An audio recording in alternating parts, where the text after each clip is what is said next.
This channel is for educational purposes only. Please do your own due diligence before making any investment decisions.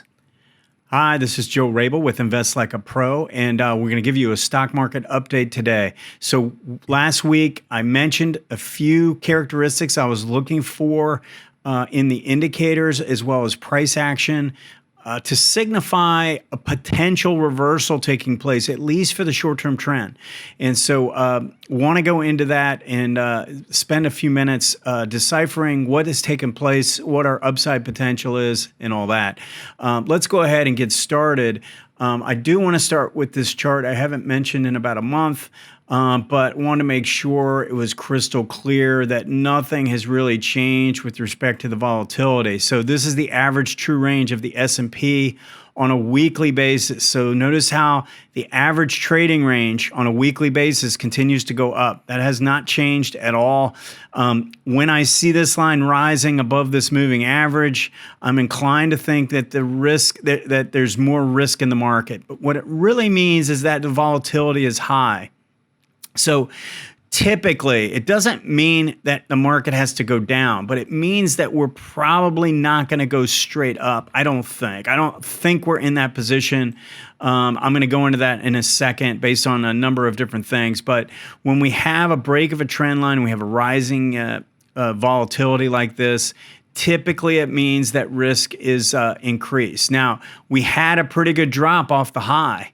And the bulls minus the bears, look at this, is minus 6%. So just to give you an idea, we've only been negative in 2018 when the market had a big drop of 20%.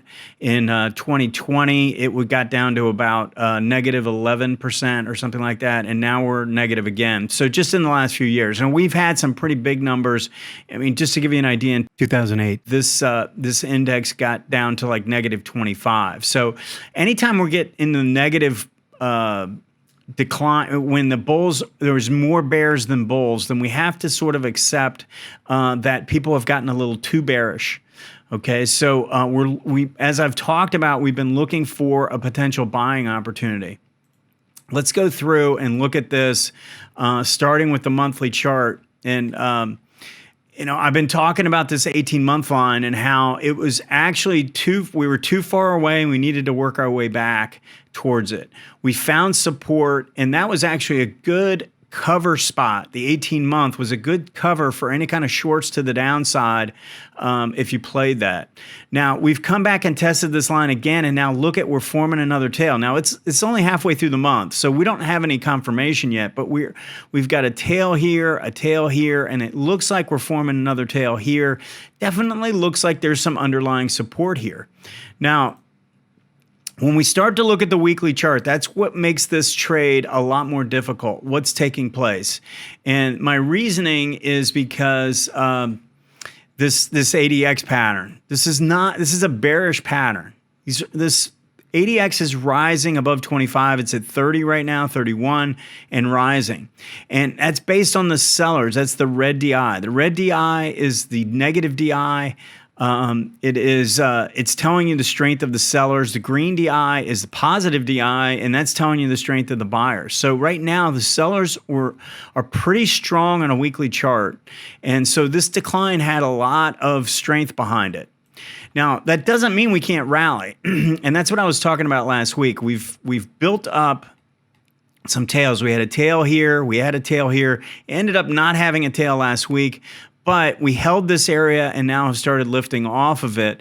And again, this is right at the 18-month line. The MACD did work its way back to the zero line. So we've got some things here that are positive. What's bugging me a little bit is based on how negative this ADX reading is and how strong the sellers were, I'm expecting resistance up around 451, 450, 451, somewhere in there where that declining 18 comes in. Now, if I didn't have the 18 there, I'd have these two price points up around 458. Now, it's possible what this is going to do is try and push through the 18 and then maybe struggle at that level. But I still think we're going to have to go through something like this to get this 18 to cup around. I mentioned this last week. Is it possible that we can just tear through both these lines and go straight to a new high? I mean, yeah, it's possible. I think it's a low probability based on what I'm seeing. So, what we had was support, a lot more bearishness than what we've seen. An oversold condition where we're starting to get tails forming, a MACD that's worked its way back down to the 0 line. So what I mentioned last week is I drew in this downtrend line and said, look, I'm looking for this trend line to break. And one of the things I was keying on was green DI breaking out. So I hope you guys are watching this. This happened yesterday. We got the signal where green DI came up and took out this prior peak, and we broke the downtrend in a pretty strong fashion. And I mentioned I wanted a big green bar. Now, this isn't a green bar. It's not a big green bar necessarily, but it's a big up bar, and there's a gap in here. So you kind of have to fill in a little bit. You kind of need to fill this area in and assume that's green, because this was the close and we moved up, and that's a pretty good sized green bar when you look at it that way. So we had really what I was looking for, but more importantly, again, the green DI coming back up above for the first time in quite a while, I think leads us to an increased opportunity, or at least a potential up towards the 450, maybe towards 460, where these prior highs were. So, you know, as I said, I would be willing to play this on the long side, and I would be evaluating this as it starts to approach 450. And the way you go about doing that is you look at the hourly chart. So let's bring this up to speed, because I mentioned last time that we had a 1, 2, 3 developing, but I wasn't all that keen on, I'm sorry, here's the 1, 2, 3. It was back here.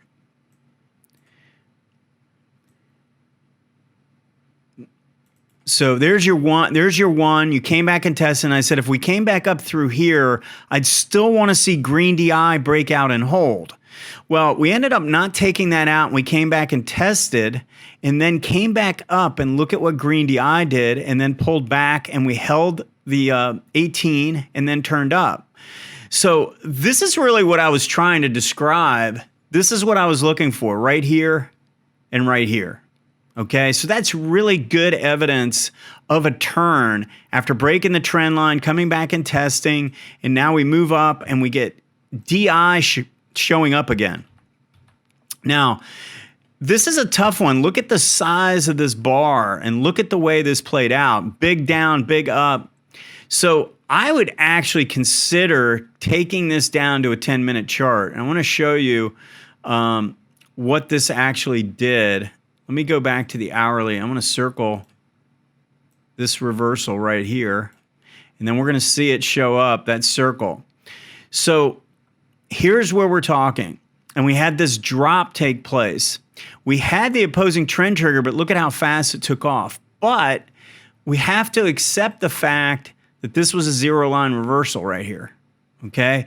Now we had a little bit, I mean, to me, that's still considered pretty low ADX. I know it got above 25, but I still think that's good enough to go ahead and draw in the downtrend line and play this like that, especially based on the fact that this was doing all the right things on the hourly chart, finding support right at the 18, and we had the green DI. So I'd be down on that 10-minute, playing that aggressively on a quick downtrend line break. So, I mean, I think what we want to do is start with this longer time frame. Look at the longer time frame. Look at where support comes in. Watch the bulls and the bears. If we get bearishness to show up, we want to try and take advantage of these reversals. Now, this might only lead to a small trade, or it could turn into something a little bit more meaningful. Even if it works its way up into the 450, 455 area, it's still a pretty decent trade. If you're using good risk reward, especially off the 10-minute, then this is actually going to be a pretty profitable move. Now, I want to just recognize something, that we don't know how this is going to react up here. Don't have an order waiting to sell. If you're long this, don't necessarily sell the moment it hits 450. We want to watch the ADX on this time frame, the MACD on this time frame on the hourly, and continue to see if we have momentum confirmation. If we do, then you can stick with it. But make sure you're scaling out at that first target. Make sure you take something. Okay, I mean, if you make a move where you're long at 44.35 and it goes to 450 and you don't do anything, and it comes all the way back down, I mean, that to me is just a cardinal sin of trading. Make sure you book profits when you get the opportunity to book profits. Let's take a quick look at the QQQ. Very similar pattern overall. We had the trend line break. We had the green DI show up on the hourly chart. Notice the volume is pretty good.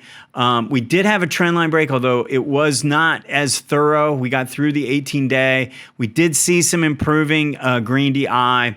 But, my issue here is that we've got a little bit of a problem in that this was such a violent decline in the way that it came down. We have this negative ADX. We have a big overrun that I think when this gets back to the 18-week, this definitely looks like it's going to have more trouble at that area up around 365. So there is a trade here in both of these areas.